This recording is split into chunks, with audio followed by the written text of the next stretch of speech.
guys, pag-usapan lang natin ang breaking news. Daniel spotted dumadaan sa bahay ni Catherine. DJ mahal pa rin si Catherine Bernardo hanggang ngayon 2025 dahil hindi pa rin siya nakaka-move on at spotted daw siya guys na nakita si Daniel Padilla na dumadaan at pabalik-balik daw siya sa bahay ni Catherine Bernardo. Siyempre alam naman natin guys na sinusuyo daw muli ni Daniel Padilla si Catherine Bernardo. Pero magagawa niya kaya guys na makapasok umano sa bahay ni Catherine Bernardo? Bakit kaya laging dumadaan itong si Daniel Padilla sa bahay ni Catherine Bernardo? Hindi ba siya naawa sa kanyang sarili?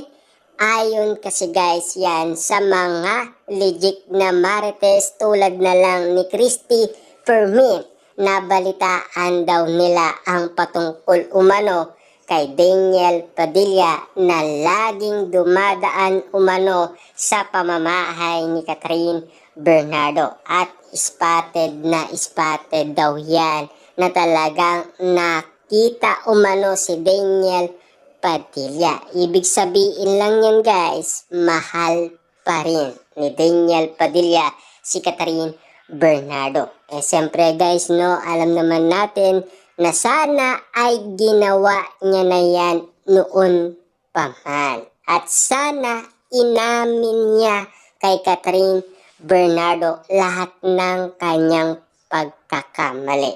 Siyempre guys napagod kasi yung isa nang dahil sa mga ginagawa umano ni Daniel Padilla sa kanya. At unti-unting nagising si Catherine Bernardo sa katotohanan para lamang iwalayan si Daniel Padilla.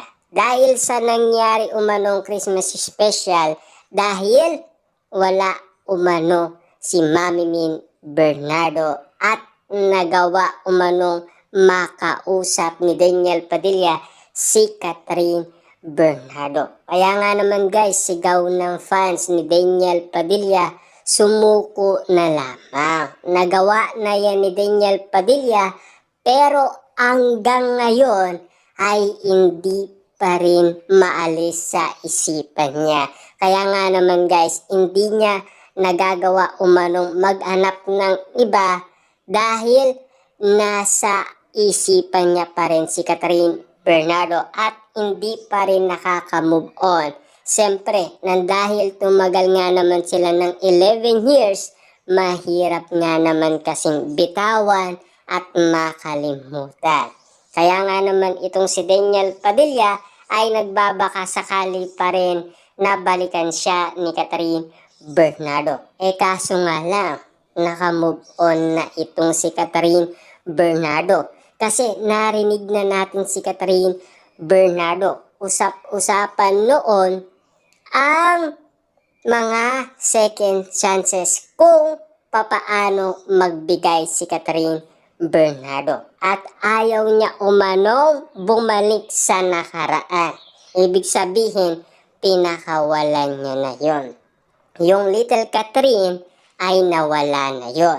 Kasi ang nakikita na natin ngayon, yung matured na Catherine Bernardo. Siyempre guys no, nagawa man ni Daniel Padilla na makausap si Catherine Bernardo noong wala siyang bantay na si Mami Min Bernardo.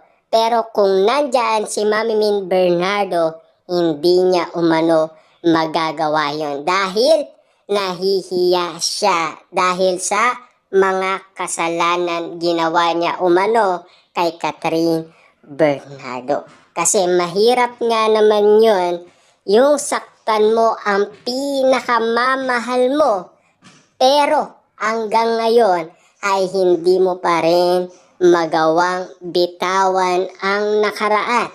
Siya na mismo ang nanakit kay Catherine Bernardo. Ika nga guys ng mga netizens noon, kung sino yung conservative at mabait kay Catherine Bernardo, siya pa ang unang nanakit sa kanya. Pero sinasabi nga naman kasi guys ng mga netizens kung sino ang unang inibig ni Catherine Bernardo, siya pa ang nakapanakit sa kanya. Walang iba kundi si Daniel Padilla. Yan ang sinasabi umano ng mga netizens dahil sa galit nila kay Daniel Padilla noon, na hanggang ngayon ay hindi pa rin nakaka-move on itong si Daniel Padilla kay Catherine Bernardo. Pero yung isa, move on na kasi meron na siyang nakilalang bago. Ang tanong, sila na ba ni Alden Richard? May pag-asa nga ba itong idolo natin na si Tisoy para kay Catherine Bernardo?